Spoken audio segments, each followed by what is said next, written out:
Friday ஒரு செல் of, அதுவும் ஒரே கேண்டல்ல 150 பாயிண்ட். என்ன ரீசன் அப்படிங்கிறது இந்த வாரனால நம்மளுக்கு கிளியரா தெரிஞ்சிச்சு. ஸோ ஒரு சில விஷயம் நம்மளுக்கு தெரியாது. ஆனா ஒரு பெரிய இன்ஸ்டிடியூஷன்ஸ்க்கு ஆல்ரெடி சம் இன்ஃபர்மேஷன் இருக்கும். ஸோ அதோட எக்ஸாம்பிள் தாங்க இது. நாளைக்கு என்ன லெவல்ஸ், நாளைக்கு நம்மளுக்கு ஏதாவது ட்ரேட் கிடைக்குமா அப்படிங்கிறத பத்தி பார்க்கலாம். இங்க கொடுக்கக்கூடிய தகவல் எல்லாமே எஜுகேஷனல் பர்பஸ்க்கு தாங்க. டிஸ்க்ளைமர் ரீட் பண்ணிக்கோங்க. ஃபர்ஸ்ட் அண்ட் ஃபார்மோஸ்ட் அப்படின்னு பார்த்தீங்கன்னா, இந்த வார் அந்த மாதிரி சிச்சுவேஷன் வரும்போது, நம்ம சப்போர்ட் அண்ட் ரெசிஸ்டன்ஸ் வந்து பெருசா அந்த டைம்ல ஒரு ஷார்ட் டேர்முக்கு வந்து பெருசா ஒர்க் ஆகாதுங்க.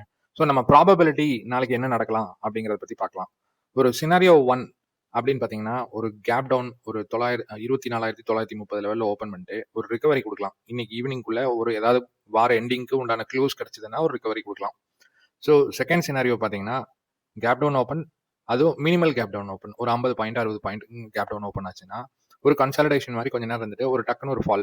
அந்த ஃபால் வந்து 24,850 930 லெவலுக்கு போகலாம். அதுக்கப்புறம் போயிட்டு ஒரு கன்சாலிடேஷன் நடக்கலாம்.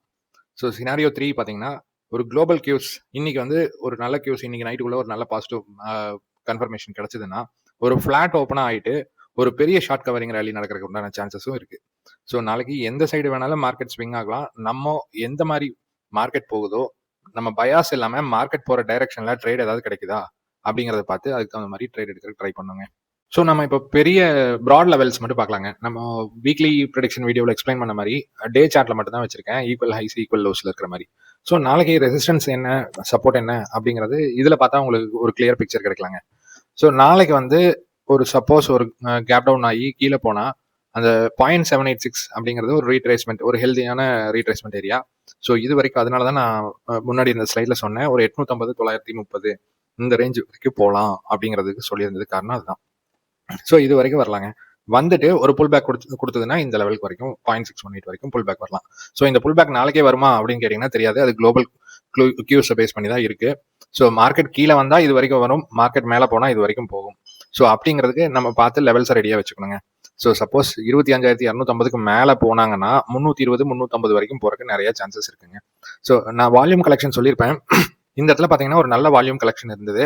இந்த வால்யூம் கலெக்ஷன் பார்த்தீங்கன்னா எக்ஸாக்டா 25,000 இருந்து 25,400 வரைக்கும் தான் இருக்கு.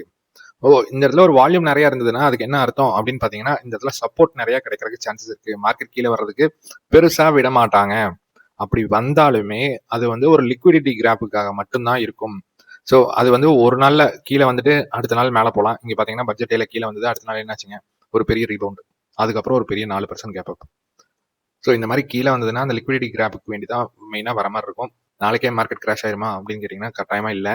இது வந்து ஒரு லாங் டேர்ம்ல என்ன நடக்க போகுது அப்படிங்கிறது தெரியணும். அது வந்து இந்தியாவுக்கு என்ன இம்பாக்ட் அப்படிங்கறத பார்க்கணும். மெயினா பாத்தீங்கன்னா நம்ம ஆயில் சப்ளைஸ் எல்லாம் ரஷ்யால இருந்து தான் வருது. ஈரான் பேஸ் பண்ணி எந்த ஆயில் சப்ளைஸும் மேஜரா இல்லை. அதனால there shouldn't be a problem. But இனி அடுத்தது பாத்தீங்கன்னா அந்த ஆயில் சப்ளைஸை கண்ட்ரோல் பண்றதுக்கு ட்ரை பண்ணுவாங்க. அப்போ இன்ஃபிளேஷன் ஜாஸ்தி ஆகும். அந்த இன்ஃபிளேஷன் ஜாஸ்தி ஆகும்போது எல்லா இண்டஸ்ட்ரியும் அஃபெக்ட் ஆகுங்க. ஸோ இப்படி தாங்க அந்த ஒரு பவர் பாலிடிக்ஸ் போகும்.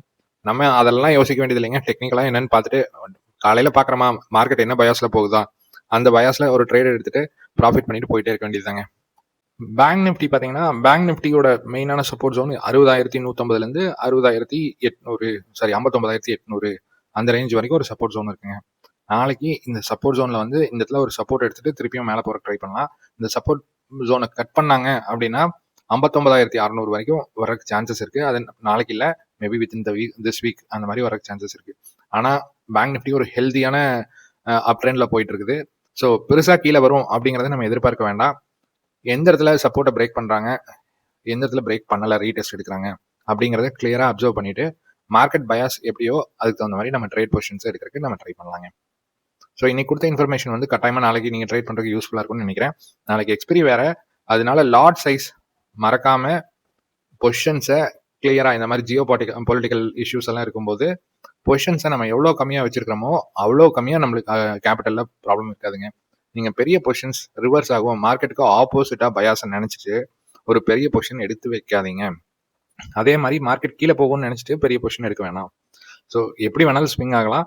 வி ஹாவ் டு சி எந்த இடத்துல சப்போர்ட் எடுக்கிறாங்க, அதுக்கு வால்யூம் சப்போர்ட் பண்ணுதா, நம்ம கான்ஃப்ளூயன்ஸ் ட்ரேட் செட்டப்ல கான்ஃப்ளூயன்ஸ் எல்லாம் பார்த்துருப்போம். அந்த கான்ஃப்ளூயன்ஸ் வால்யூம் சப்போர்ட் பண்ணுதா, லெவல்ஸ் சப்போர்ட் பண்ணுதா, லெவல்ஸ் ரெசிஸ்டன்ஸ் ஆக்ட் ஆகுதா, இல்ல வால்யூம் வந்து இல்லையா அப்படிங்கிறத பார்த்துட்டு அதுக்கப்புறம் ட்ரேட் எடுக்கிற ட்ரை பண்ணுங்க. அதுதான் வந்து சேஃபான ட்ரேடுக்கு ஒரு ப்ரொஃபஷனல் மெத்தட் ஆஃப் டூயிங் இட்டுங்க. சரிங்களா? தேங்க்யூங்க.